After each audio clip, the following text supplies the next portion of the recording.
Okay, good morning. I hope you can hear me okay. I'm James here at Rogers Gardens. It's a wonderful fall, soggy, wet morning. I hope you can't hear that interference in the background, and I hope the volume's loud enough. So today I'm going to be talking about incorporating and planting natives into the garden. It's not October and November is basically the opening time for getting natives planted in the ground. So I'm going to talk a little bit about culture,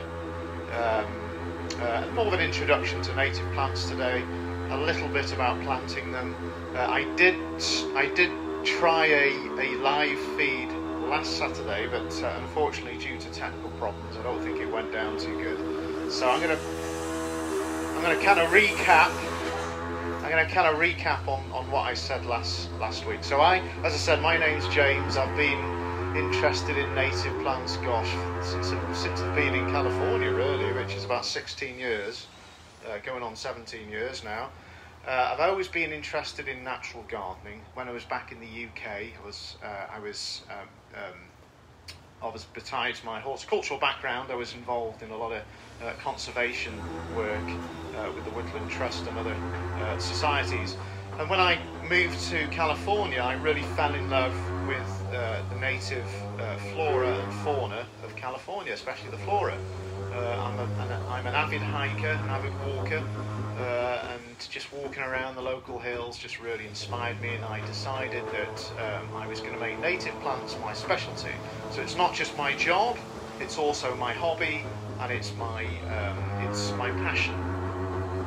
So I'm going to talk a little bit about culture of natives. So why plant natives in the garden? Well, the obvious thing is preserving our natural habitat, creating habitat in our gardens. It's really important now, especially with a lot of the demise and destruction of what habitat we have left here in Orange County.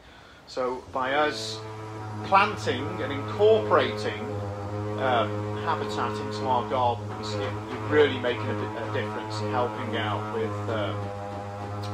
that conservation work. The other obvious why is water conservation. That's a huge thing. It has been the last few years. I'll give you a perfect example. A traditional lawn, over the course of a year, you need to provide, I'd say, probably an extra 60 to 65 inches of irrigation water to that lawn. With a native garden or a native planting border, an extra 10 to 15 inches of hand watering or irrigation water. That's a huge savings. Huge savings. So keep that in mind. The other important factor is minimum soil amendments with a native garden. Minimal soil amendments, very minimal fertilising throughout the growing season. Once native plants establish in your garden, they take very little. A little bit of mulching here and there. Younger plants definitely helping with small amounts of amendments does help. The other big thing with native plants is natives blend very well with existing Mediterranean origin plants, which is really important because obviously if you have a lot, olives, rosemary, that sort of thing, natives are going to adapt into that because they're from the same climate, same Mediterranean origin climate. They're going to work well with those existing plants. So keep that in mind. So native plants establishment-wise, most people say, well, how long is it going to be before I can really cut back on that water? The first year, you do want to keep up with an average watering, especially through the dry months. That could be a good soaking once every 2 weeks. But once native plants have established, which is usually 2 to 3 years, you could be deep soaking maybe as little as once a month. You know, and that might be over a period of 2 or 3 days, but once a month you can get away with. That's, again, huge savings on water, so keep that in mind. So today I am going to talk a little bit about planting natives. Obviously there's designing and combinations are extremely important. I think I might have a question coming in here. Yeah, so we have somebody who wants to know that their soil is very clay-like. Will all of these grow well in clay-like soil? So the question is, clay. Most of us have heavy soils. You know, unless you're on the coast, most of us are going to have heavy soils. Yes, natives adapt to heavy soils. You know, that's what most natives, especially inland natives, are naturally adapted to heavy compacted soils. Obviously, in the initial stages of planting natives, it's going to help if you break up that pan and, you know, till around the area where you're going to be planting to give them a head start. But plants actually like heavier soils. They don't like air pockets in the soil, so keep that in mind. But yes, native plants are adapted to heavy soils, absolutely. So I'm gonna kind of move on to before I get carried away here. I'm gonna over the next 3 to 4 months through our rainy season, I will give additional live feeds, and I'll talk more on different species, maybe combinations, that sort of thing. But with limited time I have today, I'm just going to jump into to how to plant a native plant, you know, preparing the ground, that sort of thing, and I'll take any of the questions. So it's actually quite important when planting a native plant to think about what you're doing beforehand. Don't rush, take your time. You always want to provide a hole which is at least twice the volume. Let me pick up a plant here. Twice the volume of say you've got a 1 gallon lemonade berry there. You always want to dig a hole twice the volume of that can. Obviously put the soil to one side. There's no need to throw in a bunch of amendments and fertiliser. Maybe a little bit of compost on the top for mulching would definitely help for a younger plant. Avoid digging a perfectly smooth round hole. You always want to scour the sides. You never want to have a perfectly smooth sided hole. Always scour the sides. The reason why I say that is because the roots of that plant will grip on better to those scoured sides. They'll establish better. And it's going to prevent girdling. It's going to prevent the root ball from circling and having a weak plant in the long term. Gently loosen.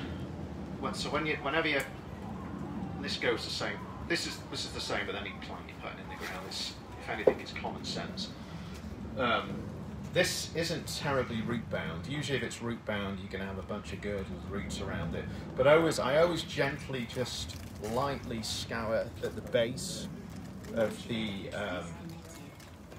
actual can, just to kind of prise some of the roots from the base of it, like that. And then there's more chance that the root ball's not going to girdle, and the roots are going to kind of work themselves into the hole. And then down she goes into the hole.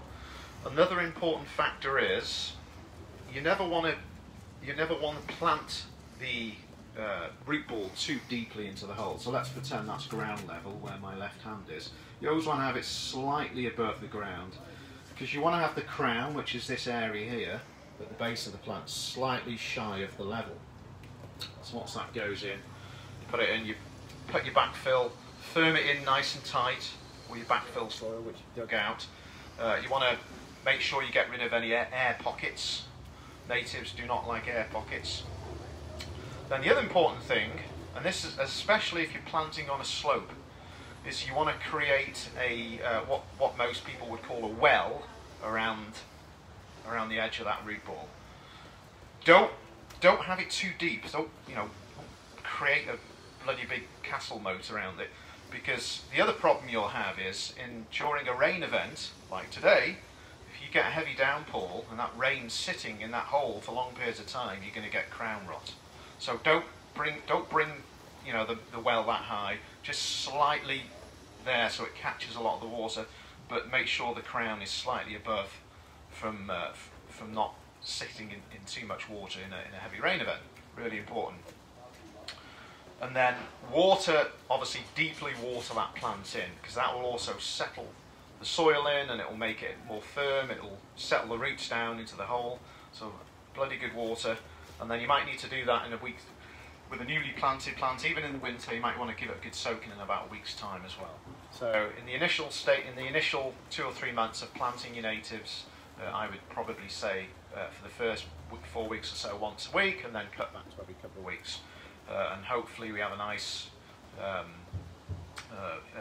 average rainfall season or above average rainfall season, because that really that can really make and break with native plants. So that's about it for today. I hope there wasn't too much interference. And I am going to do some more live feeds over the coming months, and I'll talk more in-depthly about the different plant species, combinations, that sort of thing. One thing I do want to bring up here, folks, is the book I have on the counter here. If you're new to native plants, this book here is a must. It's a fairly old book. I think it's been out for probably, gosh, I'd say 12, 15 years. I've read a lot of books on native plants. This is by far my favourite. California Native Plants for the Garden. The authors are Carol Bornstein, David Frost, and Brett O'Brien. Sometimes they used to call them the Three Amigos, but it's probably one of the most popular books on native gardening and an introduction to native gardening. It's really, really informative. So if your heart's in native plants, I definitely suggest looking this up on the internet. Unfortunately, we don't sell it here. We don't. We once were selling books, but unfortunately that's no longer the case. But you can definitely look that up, get that online, Amazon, the Barnes and Noble, I believe, sell it. So that's about it for today. Martha just wanted to tell you what a great job you're doing. Thank you very much, sir. Any other questions before I put my mic down here? No? Okay, well hopefully, as I said before, there wasn't too much interference, and I hope I've come through loud and clear. Bye-bye, see you next time.